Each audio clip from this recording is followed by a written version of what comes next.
శనివారం సూర్యాపేట పట్టణంలోని శ్రీ వెంకటేశ్వర స్వామి దేవాలయంలో అర్చకులు నల్లాన్ చక్రవర్తుల వేణుగోపాలాచార్యులు చేతుల మీదుగా ధనుర్మాసం సందర్భంగా శ్రీ వెంకటేశ్వర స్వామి గోదాదేవిలకు నైవేద్యంగా వెన్నను సమర్పించే కుడారై మహోత్సవం కన్నుల పండుగగా నిర్వహించారు. ఈ సందర్భంగా ఆలయంలో జరిగిన పూజలో పాల్గొని 108 కుడారై పాయసములను స్వామివారికి పూజలు చేసి భక్తులకు అందజేశారు. ఈ సందర్భంగా వారు మాట్లాడారు. శనివారం సూర్యాపేట పట్టణంలోని శ్రీ వెంకటేశ్వర స్వామి దేవాలయంలో అర్చకులు నల్లాన్ చక్రవర్తుల వేణుగోపాలాచార్యులు చేతుల మీదుగా ధనుర్మాసం సందర్భంగా శ్రీ వెంకటేశ్వర స్వామి గోదాదేవిలకు నైవేద్యంగా వెన్నను సమర్పించే కుడారై మహోత్సవం కన్నుల పండుగగా నిర్వహించారు. ఈ సందర్భంగా ఆలయంలో జరిగిన పూజలో పాల్గొని 108 కుడారై పాయసములను స్వామివారికి పూజలు చేసి భక్తులకు అందజేశారు. వారు మాట్లాడుతూ వారికి భగవంతుని ఆశీర్వాదం కలగాలని ఉంటుందని అన్నారు.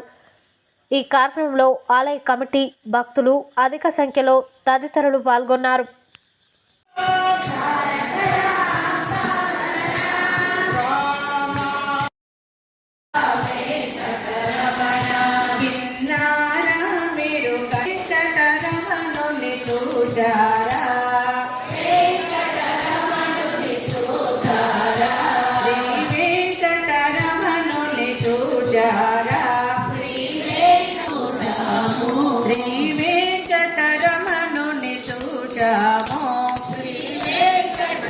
जय गुरु राम भगवान की जय जय हनुमान जय हनुमान जय हनुमान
తిరుప్పావైని మనం గత 28 రోజులుగా మనం జరుపుకుంటూ ఈరోజు మనం కూడారై పాయస నివేదన కార్యక్రమాన్ని స్వామికి నివేదన చేసి మనం దాన్ని స్వీకరిస్తాం. గోదా తల్లి 30 రోజులు 30 పాసురాలు పాడి భగవంతుణ్ణి మనం సులభముగా ఎలా చేరవచ్చు అనేటువంటిది దీంట్లో మనకు తెలియజేసింది. కేవలము భక్తి ఉంటే చాలు మనకు, కానీ దానికి ఉపాయం కావాలి. నాకు భక్తి ఉందండి మనం ఏదో కూర్చుంటే ఉండదు. దానికి మనకు కావాల్సింది ఉపాయము కావాలి. ఆ భక్తిని మనము ఎలా సద్వినియోగము చేసుకోవాలి అనేటువంటిది తెలిసి ఉండాలి. అది తెలిసినటువంటి ఒక మహానుభావులనే ఆచార్యులు అంటారు, ఆళ్వార్లు అంటారు. ఆ ఆళ్వార్ల కోవలోనే మన గోదా తల్లి ఇక్కడికి విచ్చేసి మనందరికీ కూడా